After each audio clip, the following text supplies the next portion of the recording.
नमस्कार मित्रमैत्रिणींनो, तुमचं स्वागत आहे आपल्या नवीन एका कथेमध्ये. गोरासा कुरळ्या केसाचा अजय 25 वर्षाचा होता. त्याची आई ही गोरी गोमटी गोल चेहऱ्याची होती. कपाळावर भलं मोठं कुंकू लावायची. तिचं विशेष म्हणजे अगदी टापटीप राहायची. चापून चपून नेसलेली साडी, तिच्यावर अगदी 100% मॅचिंग रंगाचा ब्लाऊज. यामुळे ती ओळखीच्या व्यतिरिक्त आजूबाजूच्या 4-5 कॉलनीतही परिचयाची होती. अजयचं लग्न ठरलं. अजयचे मित्रमंडळ खूप सारे. पुऱ्या बिल्डिंगला लाइटिंगच्या तोरणाने सजवलं होतं. बिल्डिंगमधल्या बायकांना बांगड्या भरवण्यासाठी खास कासार बोलवला होता. बिल्डिंगच्या भोवतालच्या जागेत मोठा मंडप उभारला होता. जागाही छान ऐसपैस होती. बिल्डिंगमधील सारी जण घरचंच कार्य असल्यासारखे वावरत होते. आदल्या रात्री हळदीचं जेवण होतं. जेवणात दोन्ही शाकाहारी मांसाहारी बेत होते. शाकाहारी थाळीत व्हेज पुलाव, बासुंदी, पुरी, तर मांसाहारी थाळीत वजरी, मटण, वडे असा सगळ्यांच्या आवडीचा बेत होता. अजयची आई ही छान नटली थटली होती.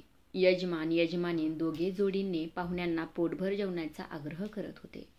त्या रात्री अजय व अंजलीचे मित्रमंडळ अगदी बेभान होऊन नाचत होते.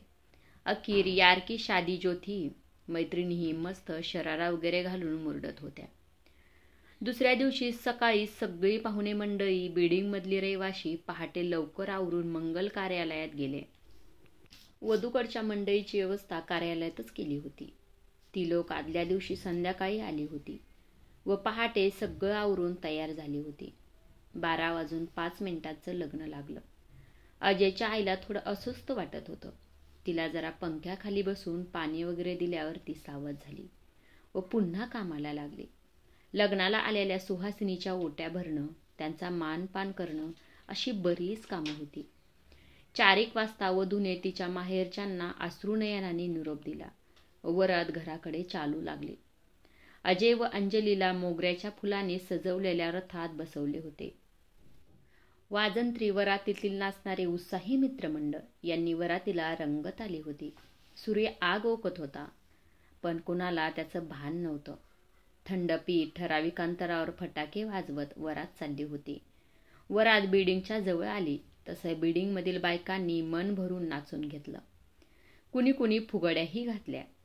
अंजलीने मापट ओलांडलं व सासरच्या घरात प्रवेश केला. नातेवाईकांच्या आग्रहास्तव नाव घेऊन झालं. अजय व अंजलीला दोघांनाही अजयच्या आईने जोडीने जेवायला बसवलं. साधंसं जेवण, वरण भात, मेथकूट, लिंबाची फोड, बटाट्याची भाजी. अजय व अंजली दोघांनाही रुचकर लागत होतं. करवल्यांच्या आग्रहास्तव एकमेकांना घासही भरवण्यात आले. माहेर सोडून आल्यामुळे अंजलीचा चेहरा अगदी उतरला होता. अजयच्या आईने तिच्या केसावरून हात फिरवला, तिला जवळ घेतलं तेव्हा अंजली मुसमुसू लागली. अजयची आई म्हणाली, शहाणी ना ग तू अंजली, मग असं मुळूमुळू रडायचं नाही. तू असं रडत राहिलीस तर तिकडे तुझ्या आईबाबांना कसं करमणार. अजयची मावशी काकीसोबत अजयच्या आईने घरातलं सारं आवरलं. अंजलीला अजयच्या आत्ते बहिणीजवळ अंथरूण घालून दिलं. फार दमल्यामुळे अंजलीचा लगेच डोळा लागला. साधारण 2:30 वाजले असतील.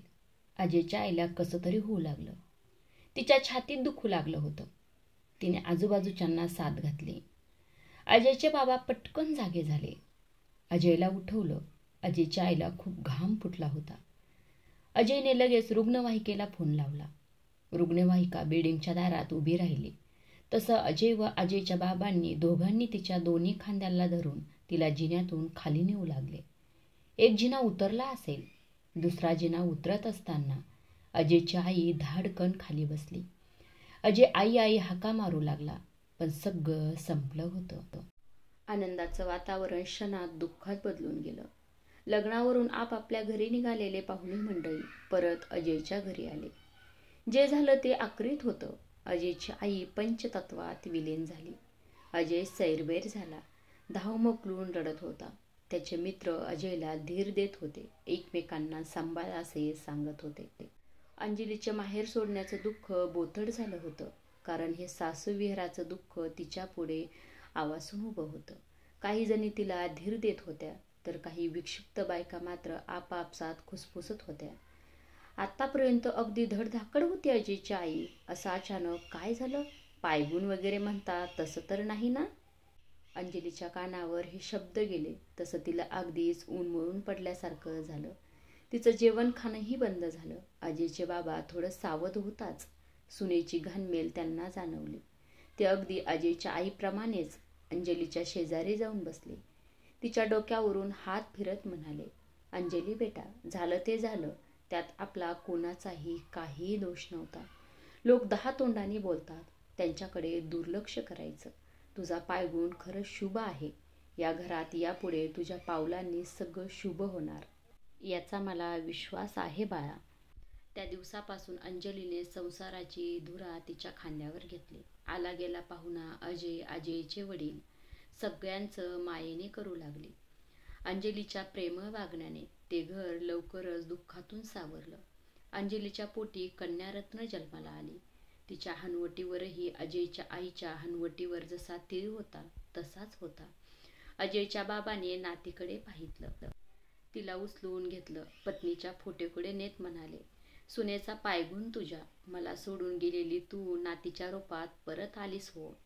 फोटोला घातलेल्या चाफ्याच्या हारातील एक फूल नातीवर हलकेसं ओघळले. ही कथा कशी वाटली हे कमेंट करून सांगायला विसरू नका. आणि अशाच नवनवीन कथा पाहायला आवडत असतील, मोटिवेशनल थॉट्स पाहायला आवडत असतील तर चॅनलला जरूर सबस्क्राईब करा आणि लाईक करायलाही विसरू नका. धन्यवाद.